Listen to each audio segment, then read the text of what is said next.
I kicked my father-in-law out of the house. The tea was cold, sitting untouched on the coaster I'd bought to protect the wood he had already scarred with his cigar burns. He sat in my favorite armchair, the one he'd claimed the moment he arrived 6 months ago, and flicked a glance at the dinner I'd spent 2 hours preparing. "Too salty," he remarked, pushing the plate toward the edge of the table. "My son deserves a wife who can actually manage a kitchen. But then again, you always were a bit of a disappointment, wasn't it?" I didn't flinch. I didn't apologize. I walked to the hallway and dragged his 3 leather trunks into the center of the rug. The screech of the heavy wood against the floor finally made him look up, his eyes narrowing behind his spectacles. "What is this theatrical nonsense?" he demanded, his voice dropping into that low, intimidating rumble he used to keep everyone in line. "Where is Mark? He wouldn't allow this." "Mark is at work," I said, my voice as sharp and clean as a razor. "And this is my house. My name is on the deed. My sweat paid the mortgage, and my patience just hit 0. He let out a dry, mocking chuckle and leaned back, crossing his legs. "You're hysterical. Sit down and make me a fresh pot. You aren't going anywhere, and neither am I." I walked over to him, grabbed the arm of the chair, and tipped it forward. He scrambled to his feet to avoid falling, his face turning a dark mottled red.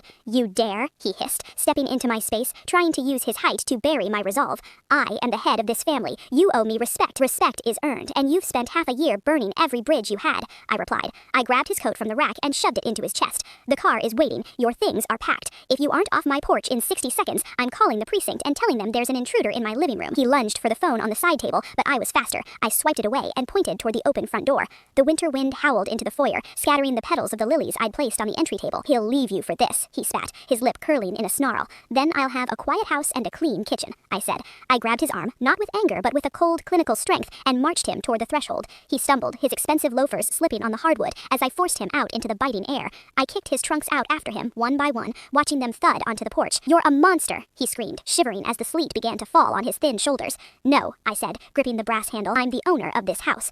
I slammed the door. The sound was like a gunshot, final and deafening. I turned the deadbolt, slid the security chain, and leaned my forehead against the cool wood. Outside, I heard him cursing, his voice getting muffled by the wind until it was nothing but a ghost of a memory.